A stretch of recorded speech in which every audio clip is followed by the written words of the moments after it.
इस वीडियो में हम लोग पढ़ने वाले हैं रस्ट मेमोरी मैनेजमेंट। ये वीडियो जो है हिंदी और इंग्लिश दोनों में मिक्स रहेगा, जो कि कीवर्ड बोला जाएगा इंग्लिश में और हिंदी में आपको एक्सप्लेन किया जाएगा। हम लोग आज पढ़ेंगे rust memory management. How does rust memory management work? Also this question ask in interview. ये क्वेश्चन जो है एक लड़के को इंटरव्यू में पूछा गया था। ये भी एक नॉर्मल क्वेश्चन है, क्योंकि अगर आप रस्ट पढ़ रहे हैं तो आपको पता ही नहीं कि रस्ट मेमोरी मैनेजमेंट कैसे करता है, क्यों करता है, फिर रस्ट का क्या यूज़ है। ओके, सो सी इसका आंसर ये है कि पहले मैं ये पैराग्राफ पढ़ देता हूँ, फिर आपको बताता हूँ। Rust manages memory using ownership, A set of rule the compiler check at build time. Every value in your program has exactly one owner. When you assign a value to another variable या pass it to a function, ownership move to the new place and the old variable become invalid. If you only need to read or modify a value without taking it, you borrow it using and t read only या and mute t write only. When the owner goes out of scope at the closing, Rust automatically call drop and freeze the memory. There is no garbage collector and no manual free method. All checks happen at compile time, so you get C-level speed with memory safety built in. यहाँ पे बोला जा रहा है कि rust जो है अपना मेमोरी मैनेजमेंट करता है एक ऑनरशिप और बोरो चेकर के थ्रू, जो कि बोरो चेकर नीचे में मैं आपको बताऊंगा। यहाँ पे जो बोला गया है कि आपके पास जो भी वेरिएबल रहता है उसका एक वैल्यू रहता है, ठीक है। अगर वो वेरिएबल किसी को असाइन हो गया तो वो वेरिएबल ऑनर नहीं रहा उस वैल्यू का, ठीक है। उसका पॉइंटर जो है सेकेंड वाले को मिल गया है, तो फर्स्ट वाला जो है वो ऑनरशिप खो देता है।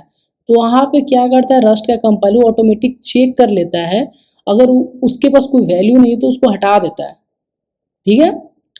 और बात यहाँ पे ये है कि बोरो, ठीक है, अगर ये मूव्स के बाद हो गया कि ऑनरशिप मूव्स हो जाता है दूसरे वेरिएबल्स में। अब बात ये है कि अगर ऑनरशिप मूव नहीं करना है तो वो आता है बोरो। आपको बोरो करना पड़ेगा फर्स्ट वेरिएबल से या कोई वेरिएबल से। तो बोरो का भी रूल ये है कि आपको एंड टी से आप रीड कर सकते हैं सिर्फ, ठीक है, और एंड म्यूट टी से आप उस बोरो किए हुए वेरिएबल को मॉडिफाई कर सकते हैं या एडिट कर सकते हैं, ठीक है। और रस्ट क्या करता है, इस चीज़ को चेक करके ऑटोमेटिकली ड्रॉप कर देता है और मेमोरी आपका खाली हो जाता है। इसमें क्या होता है कि गार्बेज कलेक्टर नहीं होता है।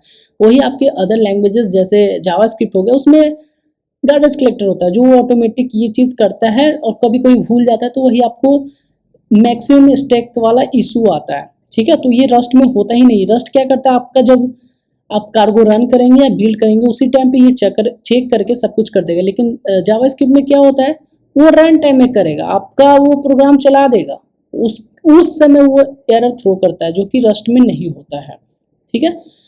अब इसका सेकंड टॉपिक है स्टैक वर्सेस हीप। इतना से आपका ये क्लियर हो गया होगा।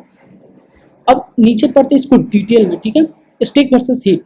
तो स्टैक जो होता है वो वेरी फास्ट होता है और हीप थोड़ा स्लोअर होता है, क्योंकि ये डेटा को जो है डायनेमिक स्टोर करता है। क्योंकि जैसे हीप में जो है आप क्या क्या स्टोर कर सकते हैं, string, vector, box tree. Box tree denote करता है, ये रस्ट का ही एक है, जो अगर आपको किसी भी नंबर या स्ट्रिंग किसी को भी अगर हीप में स्टोर करना है तो आप बॉक्स का यूज़ करते हैं, ठीक है।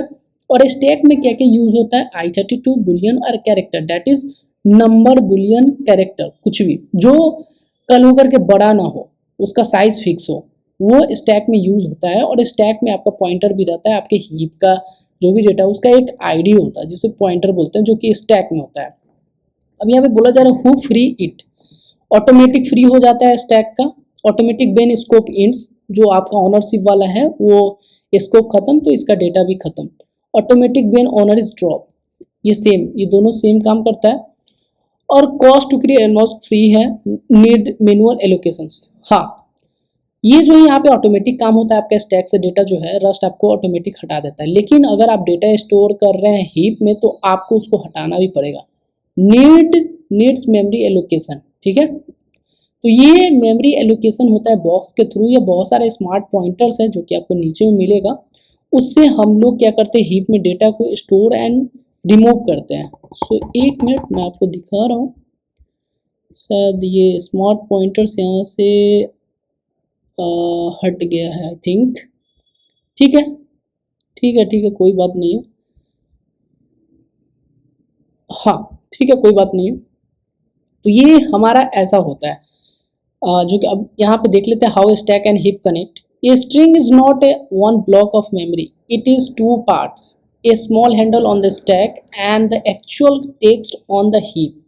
ओके, सपोज आप कोई भी स्ट्रिंग लिख रहे हैं, ठीक है, उसको वेरिएबल में साइन कर रहे हैं, तो उसका डेटा जो है आपको हीप पे रहेगा और उसका पॉइंटर होगा, लेंथ होगा, कैपेसिटी होगा, जो कि स्टैक पे होगा उसके बारे में। ठीक है, तो वो स्टैक पे होगा। तो जब भी आपका प्रोग्राम रन करेगा तो कंपाइलर क्या करता है, चेक करता है। तो आपका स्टैक पे ये चेक करके फिर देगा कि हाँ इसके पास वैल्यू है, अगर ये वैल्यू किसी और को मिल गया तो आपको यहाँ से हटा देगा, जो कि ऑनरशिप का रूल है। ठीक है, यहाँ पे स्टैक पॉइंटर लेंथ कैपेसिटी जो आपको बता दिए। Vector to work the same way, vector वही है कि आपका हीप पे स्टोर होगा। ठीक है, अब ऑनरशिप के 3 रूल्स होते हैं। फर्स्ट रूल ये है कि every value has one order.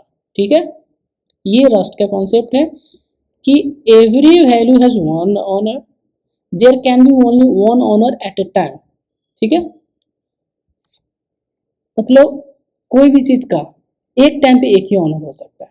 ठीक है, और थर्ड है when the owner goes out of scope, means जो भी आपका फंक्शन ब्लॉक होगा या ऑब्जेक्ट ब्लॉक होगा और उसके बाहर गया तो the value is dropped and memory is freed. Okay, अब रियल वर्ल्ड मीनिंग समझते हैं। Think of a house key, only one person should hold the key that can sell the house, when that person leave the house get cleaned up automatically. ठीक है, तो यहाँ पे बोला जा रहा है कि थिंक ऑफ ए हाउस की है और एक पर्सन है जो एक की को होल्ड करता है, that can sell the house, वो हाउस को सेल करता है। व्हेन दैट पर्सन लीव, वो पर्सन जो है अगर घर से जा रहा है, house gate clean up automatically, मतलब कि कोई भी पर्सन है उसके पास चाबी है उस घर का, वो घर से जाता है ताला वाला मार करके, उसका घर ऑटोमेटिक क्लीन हो जा रहा है। यही कॉन्सेप्ट है रस्ट का इधर ओनरशिप का। ठीक है, और इसका कोड एग्जांपल यहाँ पे ये है कि एक वेरिएबल है जो कि स्ट्रिंग है और यहाँ पे इसको प्रिंट किया जाता है। ये स्टिल एलाइव बोल रहा है कि S goes out of scope here, जो कि ये है ब्लॉक। ठीक है, अब जो ये स्टैक में रहेगा यहाँ से वो चला जाएगा। जैसे यहाँ पे ये एग्जांपल है ये रहा।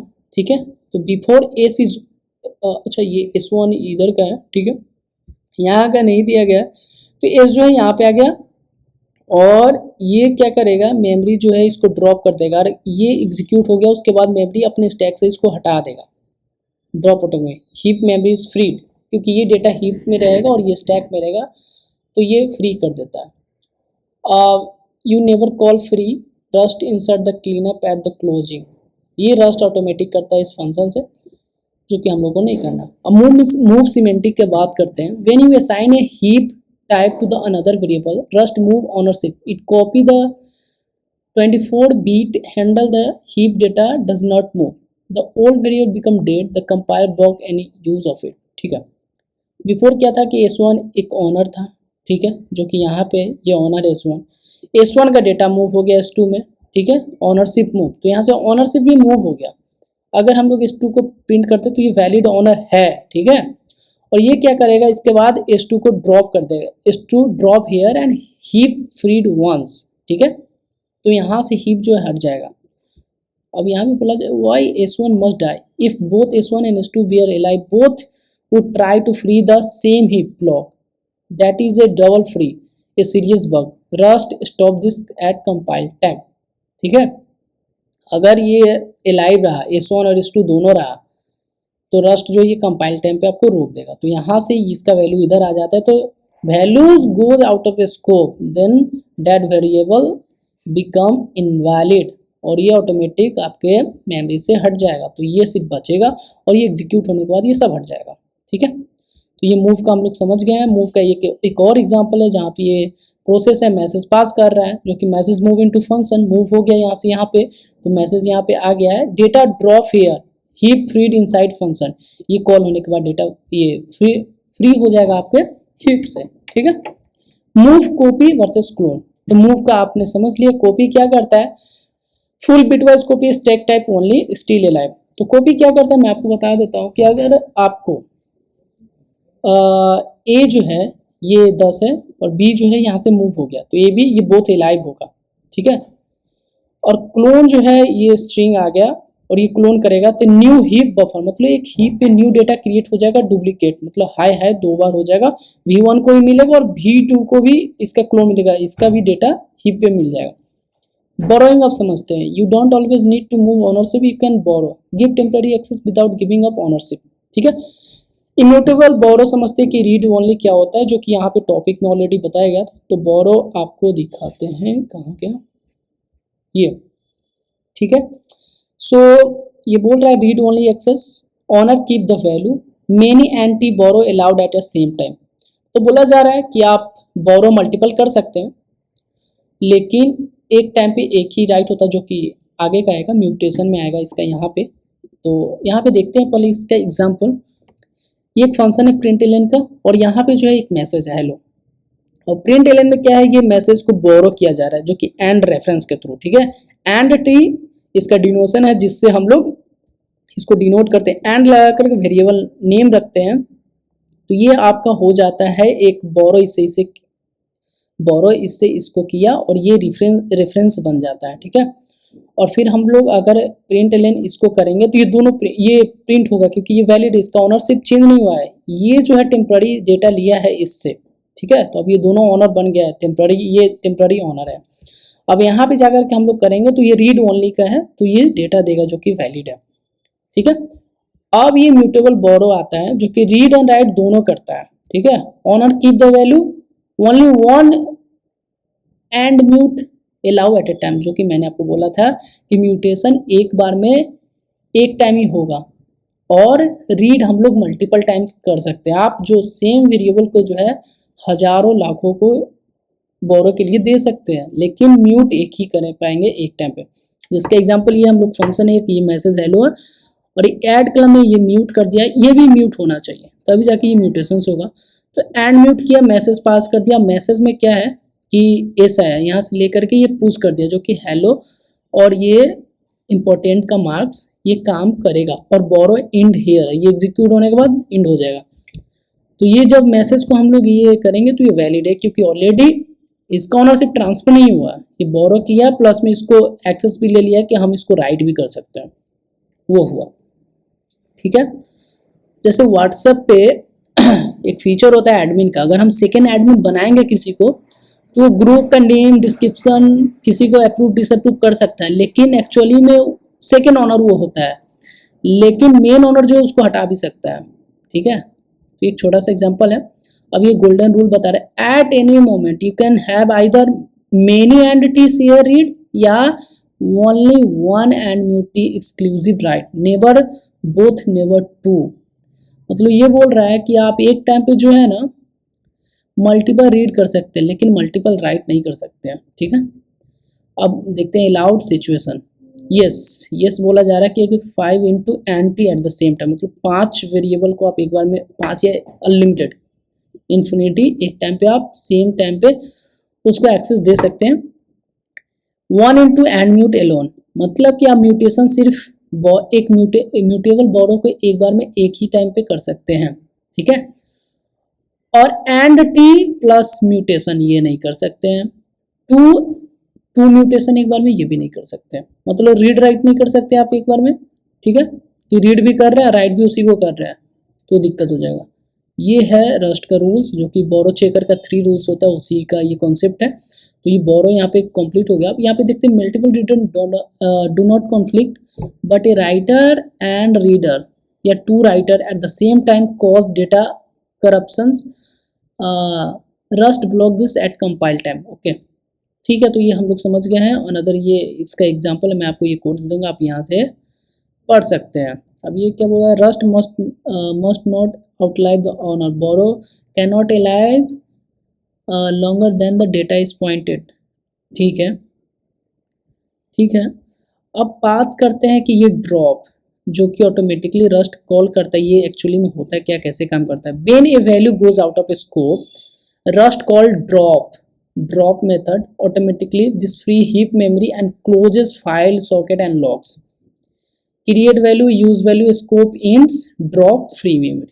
मतलब ये ऐसे काम करता है कि आप जो वैल्यू क्रिएट किए हैं, मतलब एक वेरिएबल क्रिएट हुआ, उसमें वैल्यू है, उसको यूज़ कर लिए कहीं पे, उसका स्कोप इंड हुआ, वो ड्रॉप हो जाएगा। इस मेथड को कॉल करेगा रस्ट ऑटोमेटिकली कंपाइल टाइम पे, और आपका मेमोरी जो फ्री हो जाएगा, जो कि यहाँ पे एक लिखा गया है उसका कोड एग्जांपल। तो इम्प्लीमेंटेशन यहाँ पे बता दिया गया है, ड्रॉप फॉर लॉग, ये ड्रॉप कर रहा है, और यहाँ से जैसे ही ये आउटर है, ये इनर है, inner drop first print free inner, पहले इनर जो है ये ड्रॉप होगा, फिर ये ड्रॉप हो जाएगा। ओके, अब देखते हैं कि रस्ट और अदर लैंग्वेजेस में क्या कंपैरिजन है, क्योंकि ये भी एक बहुत इंपॉर्टेंट क्वेश्चन है, रस्ट के इंटरव्यू में पूछा जाता है कि why Rust, why not Java, Python को। तो strategy, compiler track ownership at build time, Rust जो है बिल्ड टाइम पे ही सब कुछ कर लेता है। C++ में क्या होता है कि प्रोग्रामर कॉल फ्री या डिलीट मैनुअली, C या C++ में प्रोग्रामर को मैनुअली मेमोरी मैनेजमेंट करना पड़ता है। जावा में क्या होता है कि garbage collector, scan and free unused object. Java, Python, Go में क्या है कि एक गार्बेज कलेक्टर होता है जो मेमोरी मैनेजमेंट करता है रन टाइम पे, ना कि बिल्ड टाइम पे, जो कि ये सब कुछ कर देता है। कभी वो भूल जाता है तो वही एरर आ जाता है, जो कि जावास्क्रिप्ट में सेम होता है। स्पीड की बात करते हैं तो रस्ट जो है रन टाइम ओवरहेड सी का जैसा स्पीड देता है। C++ फास्ट है, इसमें गार्बेज कलेक्टर नहीं होता है। स्लोअर स्पीड जो है स्लोअर इसका होता है क्योंकि GC pauses and extra CPU लेता है, क्योंकि मेमोरी मैनेजमेंट तो इसको करना है गार्बेज कलेक्टर के थ्रू, इसलिए ये स्लोअर होता है। Memory safety, guarantee in safe code eight compile time, क्योंकि कंपाइल टाइम पे सब कुछ होता है तो ये गारंटी है, ठीक है। और इसमें नहीं है safe but GC can pause your program, कभी कभी ये फट जाता है तो ये दिक्कत है। Main memory is filled exactly at scope in predictable when program remembers, when GC decides unpredictable। Main risk, learning का रस्ट थोड़ा हार्ड है। Use after free double free leaks, C++ भी थोड़ा सा हार्ड है, और GC latency, higher memory use. Garbage collector जो है हायर मेमोरी थोड़ा सा यूज करता है। अब manual clean up needed, no, automatic हो जाता है, येस। C++ में आपको करना पड़ता है मैनुअली, ये गार्बेज कलेक्टर इसका कर लेता है, जो कि नहीं है, ठीक है। अब बात करते हैं क्विक रेफरेंसेस, ये है, हाँ ये इंपॉर्टेंट है क्विक रेफरेंसेस आपके लिए। उसके बाद ये रूल है, उसके बाद ये ख़त्म हो जाएगा, आपको ये डॉक्यूमेंट मिल जाएगा, आप वहाँ से पढ़ सकते हैं इसको डिटेल में। तो क्विक रेफरेंसेस में क्या है कि stack, fast storage for small fix size data, ठीक है, मतलब यहाँ पे छोटा सा डेटा आप स्टोर कर सकते हैं, वेरिएबल हो गया, बुलियन हो गया, नंबर्स हो गया, तो ये फास्ट होता है, जो कि ग्लोबल ना हो। स्टैक में जहाँ पे डेटा आप जो है ऐसा लिखते हैं जिसका साइज फिक्स हो, कभी आप एरे नहीं रख सकते हैं, वेक्टर नहीं रख सकते, क्योंकि उसका साइज जो है बढ़ते घटते रहता है। हीप क्या है, flexible storage for global data, जो कि वही है, डायनेमिक, आप डेटा को बढ़ा घटा सकते हैं, ये एक्सेप्ट करता है। Ownership, only one owner each value, जो कि आप समझ गए कि एक वेरिएबल का एक ही ओनर होता है। Move, transfer ownership old variable is dead, मतलब आपका 2 वेरिएबल है, एक वेरिएबल का आप असाइन कर ली सेकंड वेरिएबल में, तो फर्स्ट वेरिएबल आपका खत्म हो जाएगा। बोरो एंटी, temporary read access, owner still live, ठीक है। बोरो एंटी क्या करता है कि फर्स्ट वेरिएबल से डेटा को लेता है, ठीक है, और दोनों जिंदा रहता है, मरता कोई नहीं है, क्योंकि ओनरशिप गया नहीं है फर्स्ट वाले का। सेम जो ओनरशिप लिया उसको मॉडिफाई भी कर सकता है, जो कि ये एंड म्यूटी होता है। ड्रॉप क्या करता है, ये रस्ट का ऑटोमेटिक एक मेथड है जो automatic clean up when scope in, मतलब जो भी फंक्शन या ब्लॉक्स होगा वो खत्म होगा, रस्ट ये कॉल करके उसको फ्री कर देगा मेमोरी को। क्लोन क्या करता है, अगर आपको हीप पे डेटा आपके पास 2 भी है, जैसे 2 वेरिएबल है, उसको अगर आपका डेट चाहिए कि हीप पे मेरा 2 डेटा है, तो डॉट क्लोन करने से क्या होगा कि सेकेंड ओनर भी बन जाएगा, उसका भी वैल्यू हो जाएगा, वो कभी हटेगा नहीं, ठीक है। 3 ownership rules, every value has 1 owner, only 1 owner at a time, honor this, honor hits, value is drop, memory is freed, मतलब ये ब्लॉक जो गया ये खत्म। तो इसी से आप लोगों ने समझ लिया, जो कि मेन इंपॉर्टेंट थिंग था। और ये वीडियो यहीं पे ख़त्म होता है। अगर आपको कोई डाउट है तो आप कमेंट कर सकते हैं। ये वीडियो कैसा लगा एक कमेंट जरूर करें और वीडियो को लाइक करें। चैनल पे न्यू है तो चैनल को आप एक बार जरूर सब्सक्राइब करें। Thank you for watching. Bye bye.